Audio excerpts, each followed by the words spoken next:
for continuity's sake from previous presentations I've given here, I just wanted to update people. This is Sol 198 for the Curiosity rover on Mars, which has just recently conducted the first drilling into a rock off the planet. It drilled about 2.5 inches into a rock, and it's in the process of sifting that out to get very small particle size, and it will then dump it into the chemistry lab, which comprises a rather large box in the middle of the rover. So everything is working, and although these developments all take time, they're being very meticulous in the planning.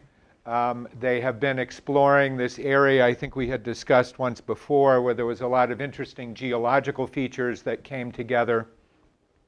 So that is going along very well. You can get updates on the internet from JPL or NASA on that.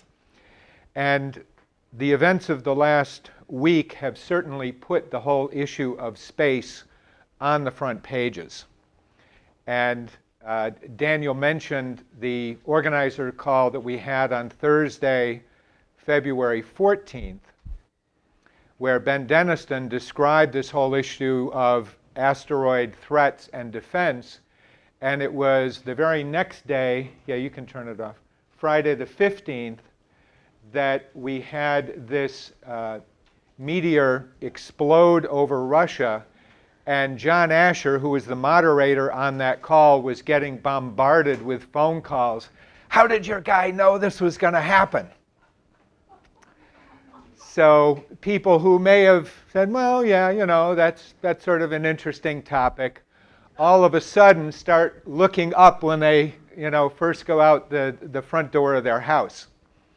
And there were reported meteors in San Francisco, or over Cuba, Saudi Arabia, and Japan, all on that same day, on Friday the 15th.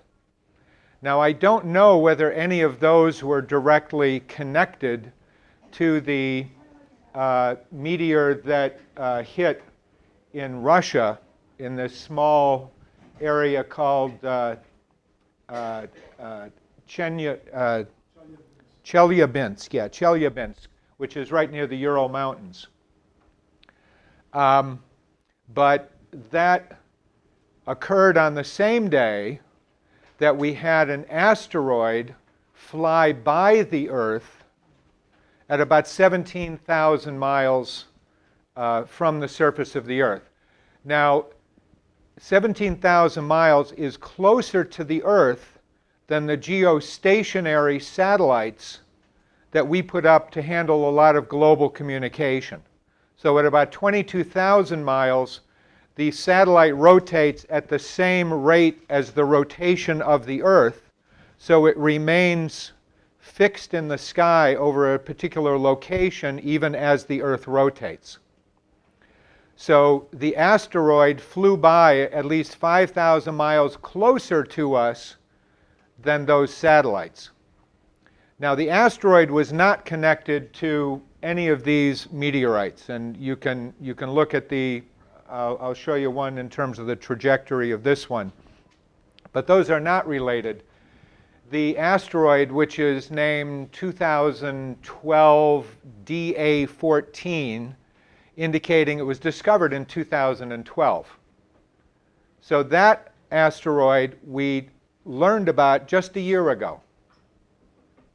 And I'm going to go through some of the sizes of some of these asteroids, how many we think they are, so that we can really try to gauge what kind of a threat this actually is. In terms of the meteor, and basically the difference, an asteroid is something, basically a rocky body flying around in space, generally at high velocities, just as the Earth is traveling at high velocities.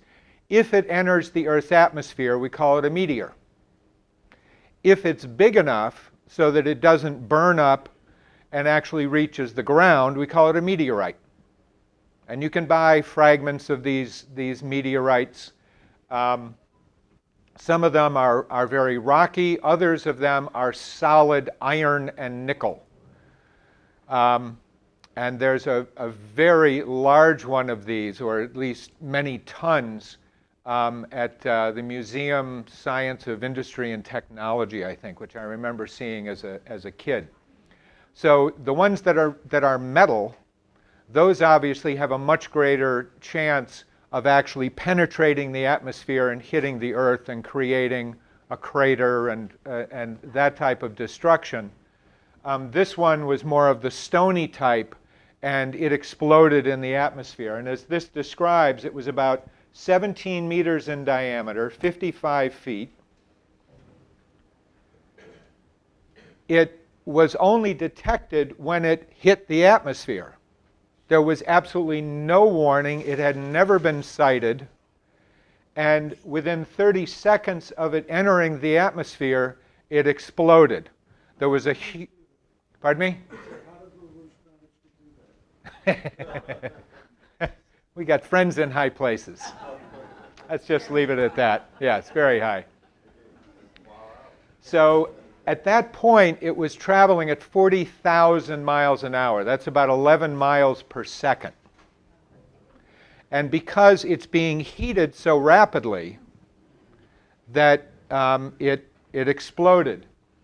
And it exploded with something like 30 times the energy release of the bomb dropped on Hiroshima. Okay? Now, that's a small one. Yeah. What? You were born in New York City. A lot of people have been dead. Well, in terms of New York, in terms of this particular one, because it didn't hit the ground, the main damage was from the shock wave. Okay? So when this one blew up, there was something, it was over this, I don't know the population, but this relatively small town in Russia.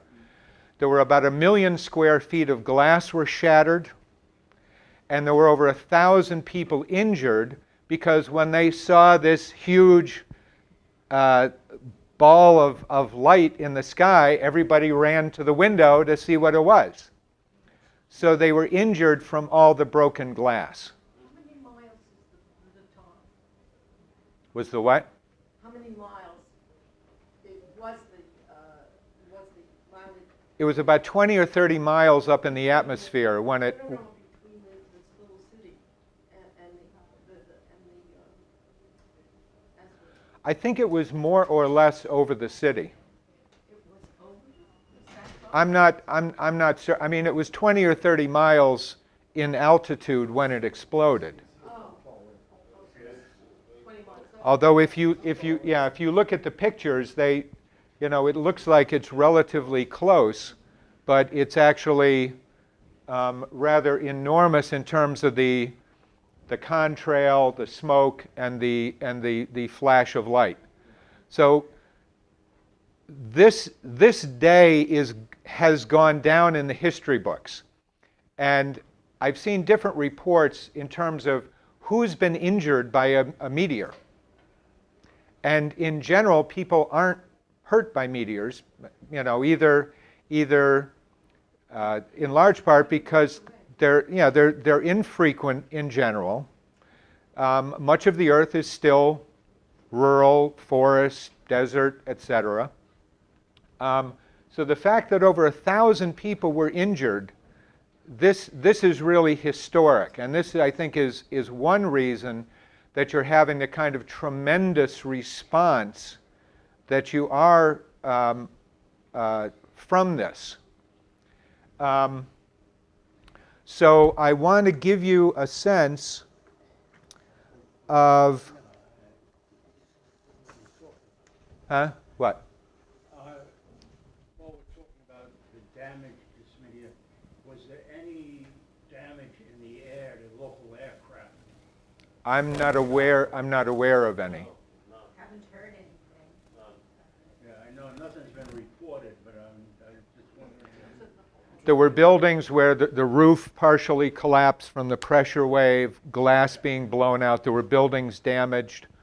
Any aircraft in the air? I'm not aware of any. I'm not aware of any. Yeah, quick, I want to keep moving here, but go ahead, Ron. Some time ago, I think I was at least about 7 or 8 at that time. A piece of fragment from a meteor hit a farmhouse somewhere in the Midwest. It went through this lady's roof, and it landed on what she was in bed and right on the side. Yes, yes, I've heard that. Yeah, I think he's still living today. yeah. So you know, they're living proof. You know, this is serious. Yeah. Well, what often it's interesting because what typically happens if they're not large enough to reach the ground and they explode, basically at that point they're just in free fall.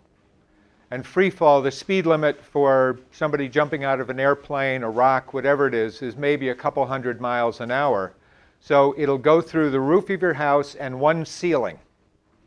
So they tend to, things that hit buildings, they bounce off your couch or something like that. They don't go all the way through the earth to China or something.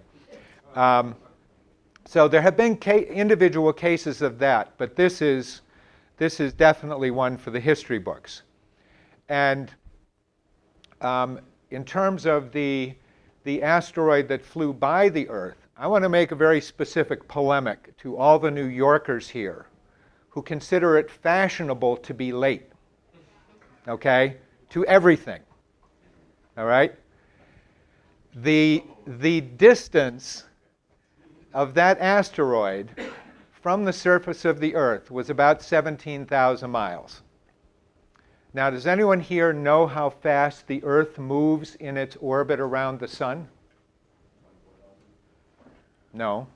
Not the rotation of the Earth, but the revolution of the Earth around the Sun.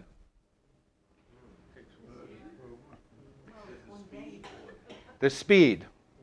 You've got a radius of 93 million miles. You can figure out the circumference of the orbit and divide it by however many hours there are in a year. It comes out to about 67,000 miles an hour.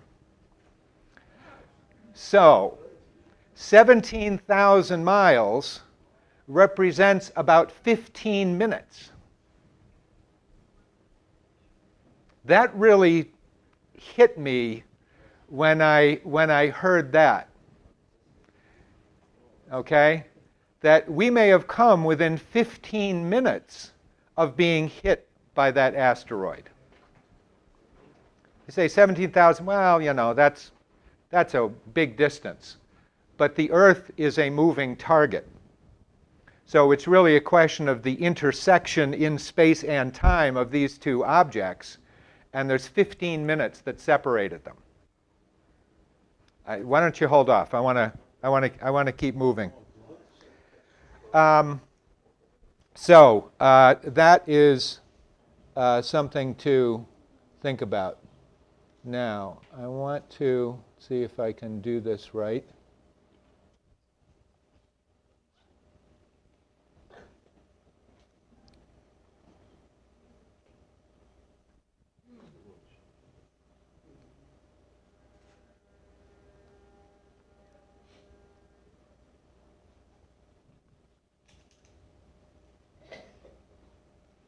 Okay, this just shows you, this is Chelyabinsk, and this is the estimated path from the point that it entered the Earth's atmosphere to where it exploded.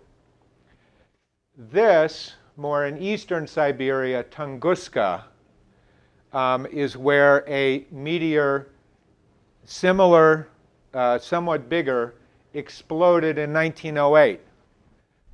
That meteor flattened about 2,000 square miles of forests. And we don't know of any casualties or injuries, a very remote area. And so this, in Chelyabinsk, this is the largest meteor to have hit the Earth in roughly the last 100 years. Okay, now to give you a little perspective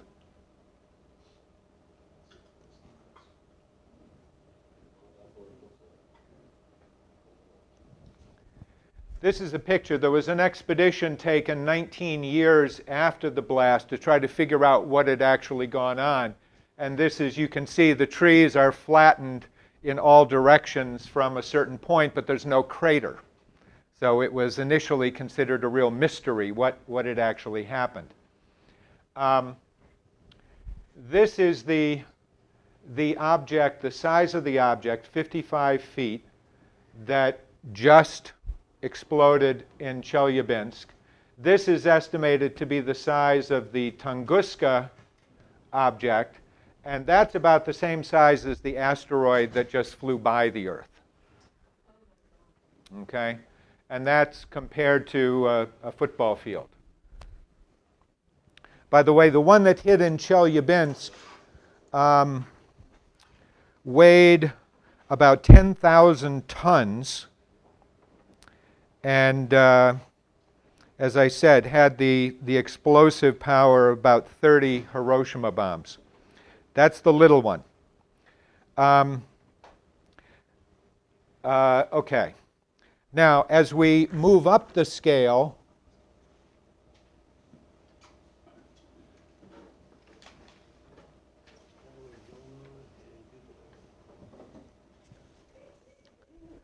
this is Meteor Crater out in Arizona. Now, that's, again, roughly 150 feet. That's about the size of the asteroid that just passed by the Earth, missed us by 15 minutes. That created a crater about 3/4 of a mile in diameter. And that may have been 40,000 years ago, something like that. So the bigger asteroids, meteor, obviously tend to be less in number and less frequent strikes. But there's no statistical analysis that's going to tell you when the next one happens. And there are reports in 1840, 1880, there was a higher incidence of meteors being sighted in both Europe and China. So whether we're in for more or less, it's anybody's guess. But I wanted to, Daniel mentioned this letter that Rogozin sent to Medvedev. I just want to, could you hit the light for a second? I just want to read a few more of these to really get a sense of the potential for action on this right now. So immediately after the explosion, you had Rogozin said that he was submitting this proposal to Prime Minister Medvedev. Rogozin is in charge of the defense industry, space, and nuclear power industry. So he's a very important guy. The Russian State Duma's Foreign Affairs Committee chief said instead of fighting on Earth, people should be creating a joint system of asteroid defense. A representative of the Russian Academy of Sciences Institute of Astronomy described a $2 billion program that they are working on. The secretary of the Russian Security Council was interviewed in one of the major government daily papers where he was again pushing this idea of international development. The representative from the Chelyabinsk region in the Federal Council, which is it's like the US Senate in Russia, called for a heads of state summit on the matter. None of the existing systems, either Russian or American, detected this space object until it entered the atmosphere. Astronomers have discovered and cataloged only 2% of potentially dangerous space objects about 50 meters in size, which are capable of causing a catastrophe worse than the 1908 Tunguska event. It is a sign of our ignorance that we should be able to monitor about 90%, if not all, of these objects. Then we had in the United States Representative Sensenbrenner from Wisconsin, the former vice chairman of the House Science, Space, and Technology Committee, issued a letter on February 20th to the NASA Administrator Charles Bolden, where he requested that NASA respond to the following questions by March 20th, 1 month. Please explain the current arrangement for tracking cosmic objects. To what degree of certainty are the objects which pose a threat to Earth being monitored? What type of coordination is occurring on an international scale? What shortcomings are currently present in NASA's ability to accurately track and predict cosmic objects? How achievable are current NASA plans designed to eliminate the threats posed by cosmic objects? How much lead time is necessary between identifying a threat to Earth and its neutralization employing the current NASA strategies? Now, given NASA current strategies, that time lapse is about 1 million years, because there is no plan to deflect or destroy any such asteroids if we did detect one. And the current Dana Rohrabacher from California, the current vice chairman of the House Science, Space, and Technology Committee, issued a statement immediately after the Russian event where he said, "I'm working with the chairman of the committee to expedite a hearing on planetary protection as soon as we can. It is known the committee hopes to hold such a hearing in the range of 6 weeks from now." So,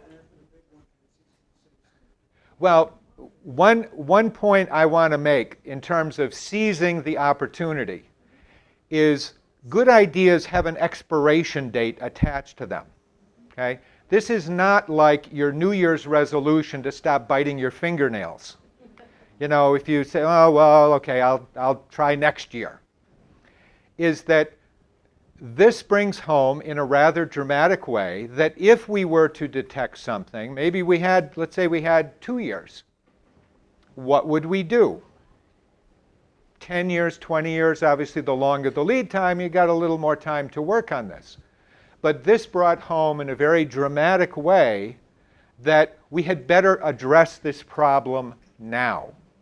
And in the same way that we've been discussing Glass-Steagall, where we have said, if the sequestration goes through, if the sort of fascist austerity that is being planned, you know, looting Social Security, Medicare cuts, you know, forget building NWAPA, if that is the direction that the US government takes at this branch point, right? These are points in history where decisions that are made, actions that are taken or not taken, determine the future that comes about. And we have been saying that once you go down that path a certain distance, it's hard to tell precisely, but at a certain point, there's no getting back from that. There's no way of averting the sort of catastrophe that those decisions will bring about. If we get Glass-Steagall, that sends us down this path. There'll be other fights on national credit, NWAPA, space program, etc. But this has the potential to force exactly this question, because all of a sudden you do have people saying, well, what sort of a future are we going to have?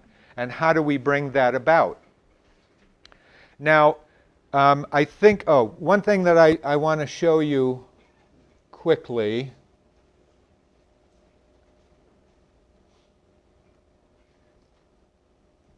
Let's see here.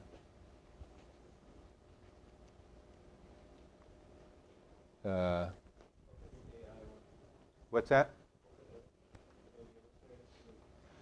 What? Oh, activate? No, go all the way to your right. Yeah. You see that? Oh, AI. You see that orange? Yeah. Okay.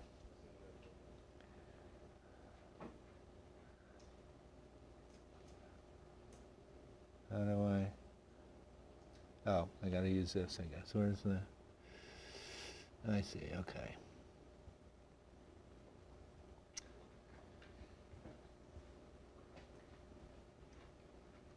Okay. All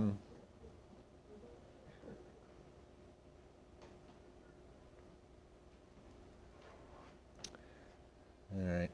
Okay. So, if you can read this, I just put together a table for the biggest the biggest asteroids, like the one that hit 65 million years ago, we believe we know basically all of the ones that exist. And you can do projections of whether you think any of these are going to hit the Earth. We had one that flew by last December at a considerable distance, named Tutatis, which is in that category, 3 miles in diameter or 3 miles long. Once you start getting smaller than that, the numbers get very scary in terms of the number that we believe are out there and the number that we have detected. Daniel mentioned there's an asteroid Apophis, which about 350 meters in diameter. That could easily wipe out not just a metropolitan city, but probably a small country. I actually printed up this table. So if people would pass those around. Howard, you want to help pass those around? You can turn off the lights for a second. Let me see if I can.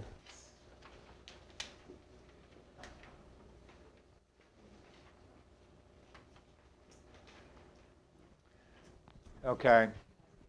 So Apophis is expected to fly by the Earth in 2029, which is in 16 years. Okay? That's fairly soon. And that will basically be at a distance comparable to the asteroid that just went by on Friday. Now, up until about a year ago, the estimates of its orbit indicated that there was about a 3% chance that that would hit the Earth.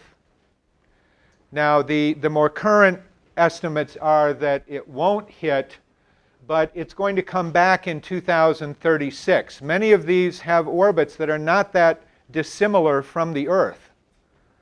So they're orbiting the sun, and we pass by each other every so often. We believe we only know of about 50% of those, so there could be others of this size. This could be a nation killer. And then when you go down 100 to 300 meters, the one that just flew by, or I'm sorry, the one that just flew past us is something like 140 meters, maybe less. It's a little unclear. But there are tens of thousands of these, and we know maybe 10% in that range. When you start getting down to this size, we know less than 1%. And these, of course, are estimates because we don't know them. But it's just based on an estimate of the difficulty of observing a small dark object. Meteor crater. This is the one that just flew by.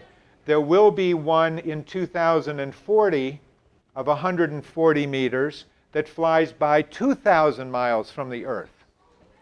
Now, if that orbit changes at all in the next 27 years, that might be a collision. So, and as you get further and further down, you can see the numbers go through the roof in terms of the number out there and the percentage that we know of. And when you really get down to the smallest scale, there's something like 40 to 80 tons of debris that enters the Earth's atmosphere every day. So we've come to learn that the asteroids are not confined to a nice, neat belt between Mars and Jupiter, but it's much more of a swarm that we're flying blind through. Now, back in the 1980s, when Lynn was campaigning for the SDE, it was based on the urgency of mutually assured destruction, that the launch times and therefore the warning time of determining whether or not a blip on a radar screen was an asteroid, a computer glitch, or the start of World War III required world leaders to make decisions in a matter of minutes. And based on that urgency, Ronald Reagan adopted LaRouche's program for the SDI, to develop directed energy beam weapons and other things that could be used to knock out missiles. That was not pursued back in the 1980s. And so today, when we're having this conversation about what would we do if an asteroid were on a collision path with Earth, we do not have those technologies which could have been developed over the last 30 years to address this question. So it is my hope that the sort of shock effect that this meteorite had will force world leaders to take action on this. Now, this brings us full circle to the question of impeaching Obama. If people remember, there was a tornado somewhere in the Midwest a year or two ago, and Obama went there to basically hold the hands of some of the grieving victims of this tornado, and he made very explicit, there's nothing we can do about Mother Nature. This is terrible, but there's nothing we can do. Well, that's essentially his response to everything. When we put, Curiosity on Mars, he joked around with the people who accomplished that feat by saying, hey, did you see any Martians up there? The kind of moronic response you'd expect to get from some guy you're sitting next to at the bar. Okay? This is the President of the United States who's supposed to provide leadership, as Kennedy did, as FDR did, in saying, how do we lead the nation to safety? Now, Lynn has also emphasized that in terms of where we need to be, we are nowhere. And this really goes back to the cultural shift that occurred after the assassination of JFK, RFK, MLK, that the nation really went in the wrong direction and lost a sense of the importance of science and technology as a driver for the whole economy. Now, one thing I want to do just briefly is we talk about the need for discoveries based on new physical principles. And I don't think we really take to heart what that means, what a new physical principle is, and the way that that changes the world. And so I'm going to conduct a little experiment here. And I need an assistant. Would you like to be my assistant? Who'll be my assistant? It's very difficult. It requires you holding this string.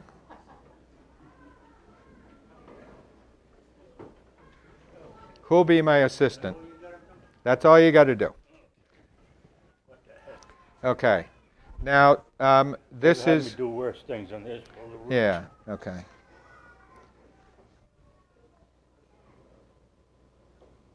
Okay, now I want it to be still, okay?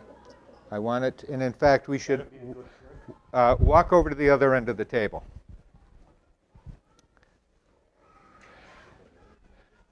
In 1754, Ben Franklin published observations about static electricity and did a lot of groundbreaking work in this area.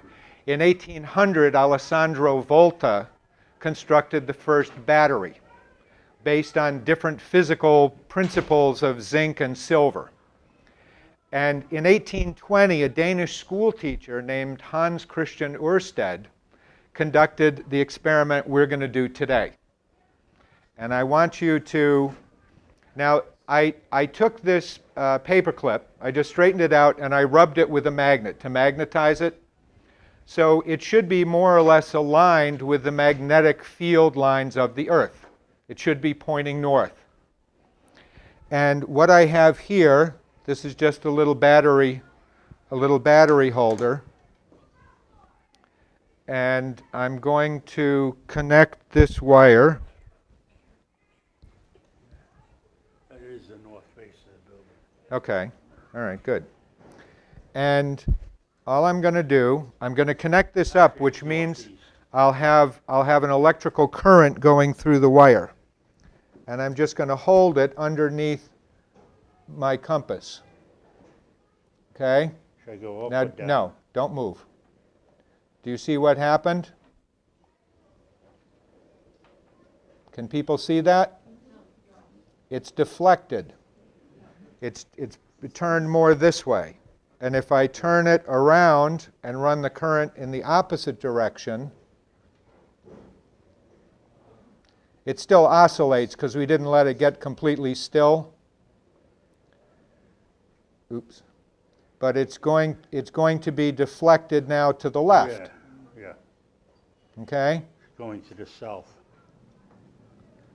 You see the difference? See how much it's pushed to that side? And if I turn it back the way it was originally, it's being pushed to the right, toward me. If you were to turn 90 degrees, they might, people in the back. Well, I can't change where the North Pole is. Slight difficulty. I have to run the wire in line with the compass. We can, if you want to see it again later, you can. I just want to make a point. First, I was expecting women to faint, people to jump up and say, "Oh my God!" One reason I picked this experiment is it seems to be a very humble effect. What did we accomplish? We took a compass and we deflected it a little bit, one way or the other. Big deal. But the concept that the electrical current and the magnetic field of the Earth or of any magnetized object would interact. This was a revolutionary idea. You cannot build a generator. You cannot build a motor. You cannot do anything without this fundamental principle. Hang on. And if you think about how this has changed your life, everybody here went through Sandy. I didn't have power in my house for about 10 days. Okay? You become very acutely aware of how totally dependent you are on electricity. There is no aspect of your life that is not, dominated by that. Now, on sort of a banal level, I was creating a scenario. How can I try to, describe the importance of electricity? Well, imagine the idea that you can take a handheld device, talk to a tech support guy in India about a problem that you're having downloading a computer-generated movie that you want to play on your DVD player in the minivan while you're driving at 70 miles an hour on cruise control, being guided by global positioning satellites to get to Grandma's house. Okay? Think of, I tried to pack in as many things as I could. At night, yeah. Or on a more profound level, imagine 150 years after this experiment was first done, we landed men on the moon, and 1 billion people all over the earth could watch it live on television. Right? None of those things would have been possible if the insight that led to this experiment had not popped in Ørsted's head, and the implications of that had not been passionately and rigorously pursued to see what could we make of this. And that's this idea that ideas change history. We often get stuck in a rut about what we think is possible based on what's happened up until now. I mean, if we were to base that, we all might as well go home. Obama hasn't been impeached yet. Why do we think it's going to happen next week or next month or, whenever? There's no statistical, prediction based on that. more than anything, it's based on what must be. What must this country be? What kind of policies must we have? And how can we bring that about? And I'm going to turn it over to Hector because one of the things that people here have had some exposure to over the last year or two is the work that we have done on Johannes Kepler in terms of trying to take an approach to how the solar system works that is not based on Newtonian rocks just bouncing into each other. Because if we're facing millions of these objects, it's going to be very tough to find each and every one and have a computer, calculate the orbit so that we can figure out whether we need to be bothered with this whole issue or not. And the challenge is how can we try to characterize this space in which we live that is really going to determine the particular action of this or that, asteroid. So that's what I want to cover today. So, thank you.